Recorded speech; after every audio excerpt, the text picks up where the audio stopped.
I'll just introduce the recording. We're here with Project K. Some young men from Hawke's Bay are going to throw some questions at me. What's your name, young man? Zach. Hi, how are you? Thank you. My question was, how did you injury? Sorry, that cut out there when you said that. Hang on. Hey, Neil, can you chuck out your video so I get more bandwidth? Spinal injury. How did I deal with my spinal injury? Happened. Oh, okay. I was being an idiot when I was young. I was cycling around the South Island, and we came across this real big adventure playground thing with flying foxes. You know, those things. And so I jumped on one of these flying foxes, and it was really made for kids, and I was a bit too heavy for it. And so when I went on, I jumped on it and went real fast. And ended up, when I got to the other end, it didn't stop. It threw me up against a tree and smashed my back upside down. And then I fell down the tree, from the tree a couple of meters down. So I broke 2 vertebrae, and I crushed 2 of the discs. The thing is that the spinal cord was still intact, so I was very lucky that I was able to still walk. But I wasn't actually unaware that it was broken until weeks later when I passed out when I was working on an apple orchard and fell off a ladder, and then I was out for about a month, unable to move, and from there on in it was either have an operation to fuse the spine or go without and let it heal naturally. But with permanent damage. So now I've got 4 discs that are completely gone, but somehow I just managed to keep going because I do a heck of a lot of strength work on the core, and that really holds my back together, if you know what I mean. So yeah, your strength work and stuff is really important. I mean, you guys are all young, so you'll get away with it, but backs can be a real bugger when you get older. Cool. Hi.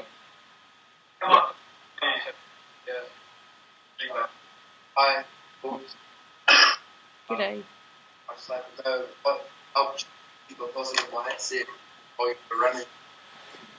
Okay, when you're doing something massive like these challenges, you have to have a good long preparation and training. You can't just go out and smash these things, as you'll know. But even then, you get to the start line and you're absolutely terrified. I mean, you guys have been out in the bush, haven't you, with David in the last few weeks? And I bet at the beginning of that you were like, oh my, what am I in for? But there are certain things you can do to control your own mindset and your own physiology. So, number 1 is that you have to back yourself. You have to be self-motivators, okay? So you're at an age where everybody's doing things for you and they're helping you, but that's going to stop when you get older, and you're going to have to be self-motivated and be the one who controls your own destiny. So you have to back yourself, even when people are saying to you, you can't do that. You know, like if you guys are heading towards things like adventure races and stuff like that, your mates are going to be going, why are you doing it? What's that for? You know, like that's crazy, and you'll get a lot of negativity sort of thrown at you. But you've got to know where you're going and make your own decisions and really, really back yourself, even when everyone else tells you you can't. I mean, before I did Death Valley, for example, I remember having a big fight with my brother because he was like, you can't do that. You're going to embarrass the family, you're going to fail, you're going to do this or that. And I had to overcome that and say, well, I'm doing it anyway because I know what I'm doing. And I've done the preparation, and I'm going to make it happen. You know, so you're having to risk things sometimes, but you have to back yourself. Another thing is when you start to doubt your own abilities and stuff, just know that everybody thinks they can't do stuff, and then they realize once they actually put one foot in front of the other that they can do stuff, and that they're more capable of far more than what they believed. You know, something like Death Valley, you can't just you get there and you have no idea. You've never been in this situation before. You've never run in 50 plus degrees heat. You've never experienced running 217 kilometres and that. You don't actually know if you can do it. All you can do is prepare yourself, be diligent with your training, be disciplined, learn everything about the race, and then stand on the start line shaking in your boots and go, I'm absolutely terrified, but I'm doing it anyway. And then when you start the race and it all starts to go to custard, which it does, eh, Neil? Especially when Neil trips you up and makes you cry for an hour. Ask him to tell you that story. What is that? Yeah. So you have to be able to keep you've got like this devil and this angel on your shoulder, right? And the devil's saying you can't do it and why don't you stop, and it's so painful and it's so sore and who cares if you give up? And then you got this other part of you that's going, nah, I've trained hard for this, I'm going to do it, you can do this. And you have to be able to control that voice, if you like, and go, you're going to have to know your why. Why are you doing this? Have you seen that ad on TV with that all black, what's his name? Yeah, that one that they go, what's his why? You got to find your why. You got to find, why am I doing this? Who am I doing this for? What is it going to prove? Whether it's to prove to your mates that you're cooler than them, or whether it's to show you somebody that you want to impress, or whatever it is that your motivation is. That's what you've got to, when you're in the tough times and things are really hard, that's what you've got to pull on, all that sort of motivation, okay?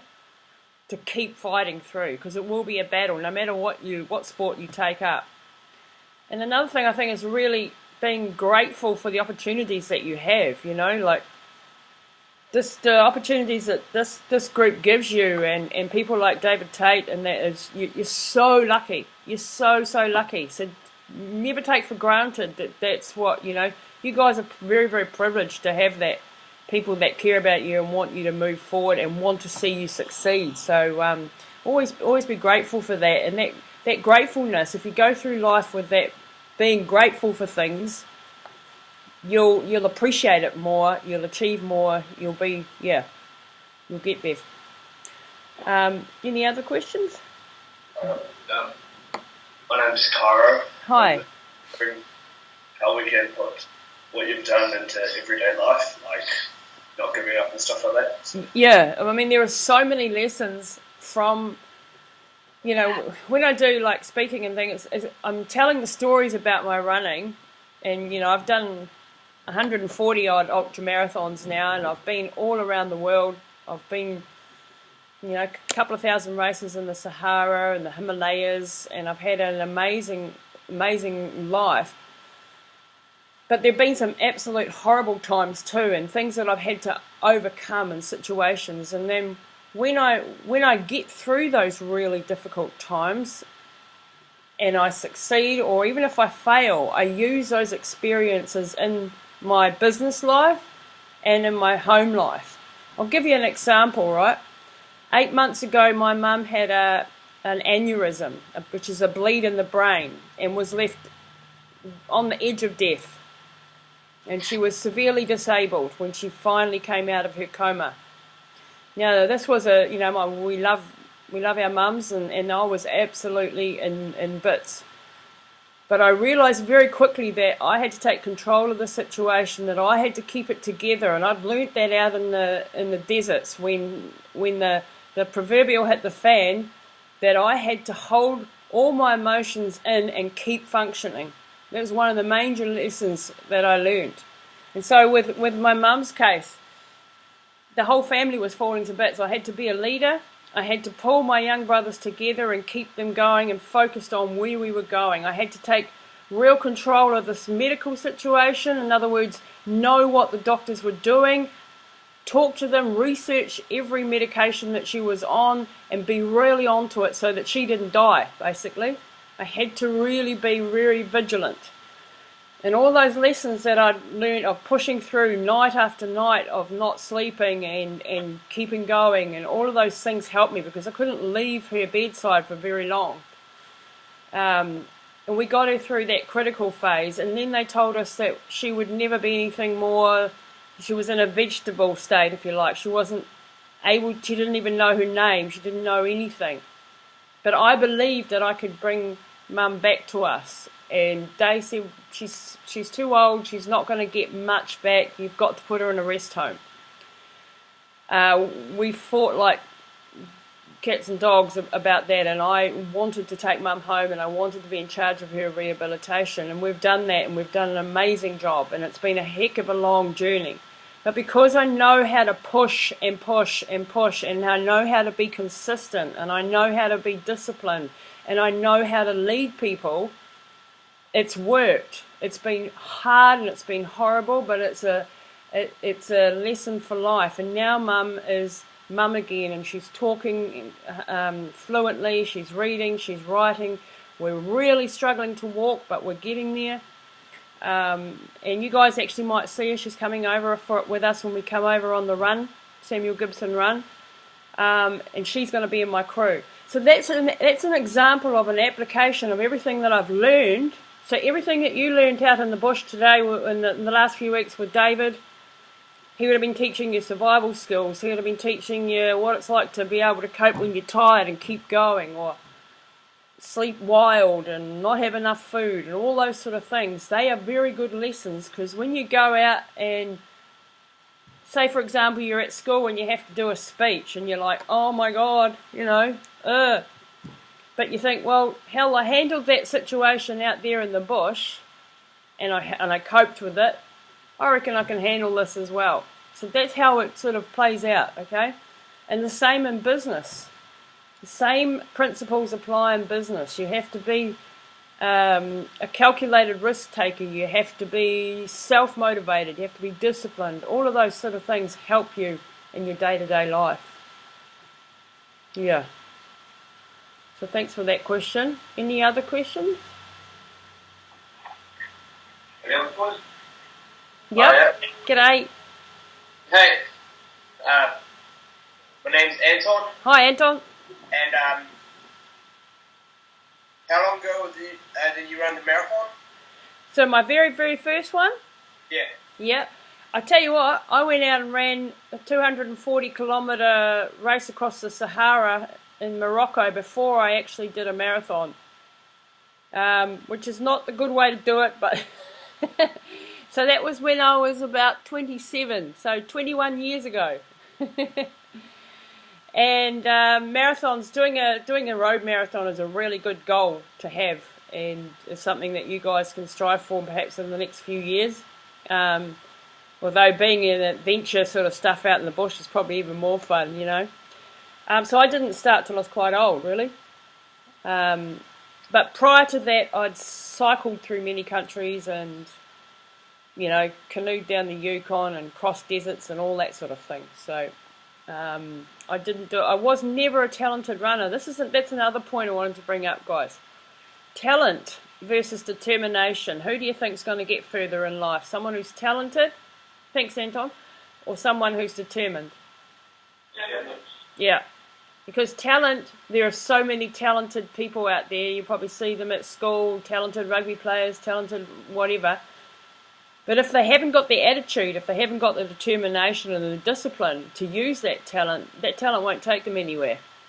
And if you, like me, I have absolutely no talent as a runner. I'm an asthmatic, you know, I've got all those back problems. I don't have a very good VO2 max, which is your ability to be really strong and fit, if you like. It's your lung capacity. All those things count against me. I'm not really the right body shape or anything to be a runner, but I wanted to do it, and that is the difference. That is the most important thing. I wanted to, and I was prepared to go through whatever it took to get there. And I'm very passionate and enthusiastic about things, you know, so you've got to approach things. Half the time you don't know what you're getting yourself in for. Say you guys sign up for the Hillary Challenge or whatever it's called, the adventure race or something, and you think, that sounds like a great idea, and you have absolutely no idea what it entails until you're actually in the middle of it. But somehow you get through, and that's a good way to learn in life, really. Yeah. Yeah, of course. Hi. That's Zach again, but I just wanted to ask you how you motivated yourself every time you're like on the end of a run or. Yeah. Okay, so yeah, sometimes it's been really. Sometimes I've failed, by the way. You know, sometimes when I haven't been in the right headspace, I've failed because I haven't been able to motivate myself enough, or I've gotten sick or whatever. But motivating yourself, once again, I'll come back to that thing about the why. You have to know what your motivation is, and you have to really want it. And when you've been through so much to get there, that motivates you to keep going too. Because, you know, I'll give you an example. In the Himalayas, I did a race 3 years ago, and it was a 222-km race over the 2 highest passes in the Himalayas. And the reason I wanted to do that was I wanted to be the first woman to do it. And it was really on the edge of possible. So altitude is, you guys wouldn't have experienced altitude, but it's like you can't get enough air. You can't even walking is hard. You're up in the mountains where it's freezing and snowstorms. And I remember being at a point after 48 hours where I just couldn't cope anymore. I couldn't breathe. I had asthma. It was snowstorm. And I thought I only had 2 kilometres to go to the top of this pass, where I knew that after that I could manage it. And I've been out there for 48 hours, okay? Just picture that. You've been running for that long, running and walking, because there was a lot of walking in this one. And I just sat down on the ground and I just thought, I can't carry on. And I was this close to being at the top. I was only 6 kilometres away, okay? But that's a long way when it's uphill in the mountains and there's no oxygen up there. You've got about 1/3 of the oxygen up here than you have down here. So it's like sprinting all the time. You feel like you're sprinting, even though you're walking. And I sat down in the snow and I bawled my eyes out and I said to my team, my crew boys, that I can't carry on. I'm done. I'm toast. I just can't cope anymore with the pain and the suffering of it. And all my guys came round and they huddled around me and they were like, "It's okay, Lise. You're amazing. You've done so well and we're so proud of you." And then one guy came over, and he was a journalist that was in my crew, and he sat down on the ground and he goes, "No effing way. There's no way I'm going to let you fail so close to the top." Okay? And he shook me, and I was like, oh, you know, shocked, because someone was saying, "No, you're not going to stop. I'm not letting you stop." And he said, "I'm going to stay out here with you every step of the way until you reach the finish line," which was a huge sacrifice in these conditions. So in other words, teamwork. Someone that comes along and pulls you up and says, "Nah, take one more step, take one more step." So he did. He pulled me up and he stayed by me, and one of the other guys came out too and he stayed by me, and they got me through that really critical phase. And we reached the top. And with their energy and their motivation and their help, I got to the top of that pass, and then I had another 33 k's to go, but I knew that I would make it because it was downhill. And so I got to the end of the 222 k's in 53 hours and 5 minutes, but I was the second woman home. And you know, I was beaten by a 55-year-old grandmother who also had asthma, and she was from England. 55 years old. So if you think, you know, 55-year-old ladies can't do stuff, think again. And that doesn't mean it was easy. It was brutally tough. Brutally tough. But anybody can do things if they're determined. Okay. Yeah. I'm conscious you'll be doing short time shortly as well. So any others?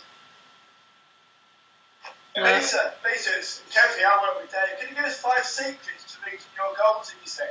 5 secrets off the top of my head. Thanks for that. Is that David, is it? Yeah. Oh, gosh. When you set a goal, make sure that it's an attainable goal, but it's a big, hard one, and that it's got a timeline on it. So, pick a race. When all guys go home now and pick an event or a race that you're going to aim for. so that it's time bound. In other words, you know, okay, in 6 months' time we've got this event coming up. Because when you actually commit to something and you actually put a time on it, it sets a whole lot of things in motion, okay? And it sets you thinking, it's like, right, I've signed up, I've told my mates I'm doing it, crikey, how am I going to do it? I better get training. So it sets in motion that sort of thing. Once you've done that, work out and write it down on a piece of paper how you're going to get there. What steps are you going to take to make that happen? If you need to find a coach, if you need to get a training plan, if you need to put time aside, whatever it is that you need, if you need to buy equipment, you start to set things in motion and set those steps up towards your goal. When you start doubting yourself, you start going back to the reasons why you're doing it. The mental preparation is as important as the physical preparation as well. So that's only 3, isn't it, David? What another 2? I can't think of any more right now. Oh, yeah, right, go back to the start. Back yourself, believe in yourself. Nobody will get you through this life and have a successful life but yourself. No one is to blame. You can't go around blaming or making excuses. Neil and I coach a lot of people, and we have sort of categorized them into a couple of different types. And the ones we hate working with the most are the ones that make excuses and the ones that blame everybody else for their lack of success. And we've decided, there's a few people we don't want to coach anymore because we know they're just going to find a reason not to succeed. You have to back yourself and be self-disciplined. All right, guys, I think that'll do me for the day. I've got to shoot off shortly. Take care and set a big goal. Find a race, and be very grateful for people like Neil and David because they're helping you. G'day, mate. I just got one other going to say a little something to you. Okay. Wait, my name's Tatum. Hey, how are you, mate? Good. I'd just like to say on behalf of all of us involved in Project K, I'd like to thank you for sharing your knowledge about all your success and yeah. Thank you very much, young man. Thank you very much. Right, guys, go out and have some fun with these fellas, and thanks for tuning in. Thank you. See you, mate. See Talk to you ya. later. Bye.